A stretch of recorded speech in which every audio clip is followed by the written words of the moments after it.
Hello everyone, in this video we will learn how to Autosum in Excel with filter. So let's start this in my Excel, and here you can see I have a purchase data. In total amount column, I'm going to use Autosum.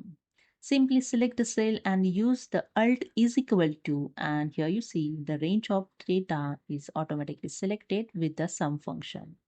Simply press the enter key and get the sum total amount of this column. Okay, 41,470. Now I apply the filter on the heading of this data. Simply select the one cell and use the Shift Control L, the shortcut key, to apply the filter. Here you see for all column the filter is applied. Okay, simply click on this drop down arrow and I deselect here the sum amount and click on OK. And here you see the same sum total is showing here after filter the sum amount also.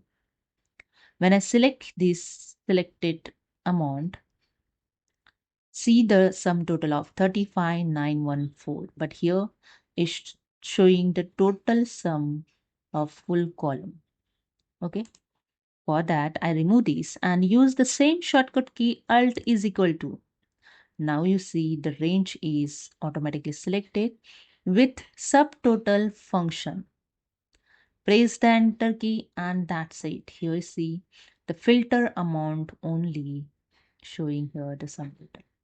When I remove this filter, I just click on this drop down arrow and select all the amount and click on OK and see the changes over here. The total amount is changed accordingly filter. Okay. So hope you understood. If you like this video, please subscribe. Thank you so much.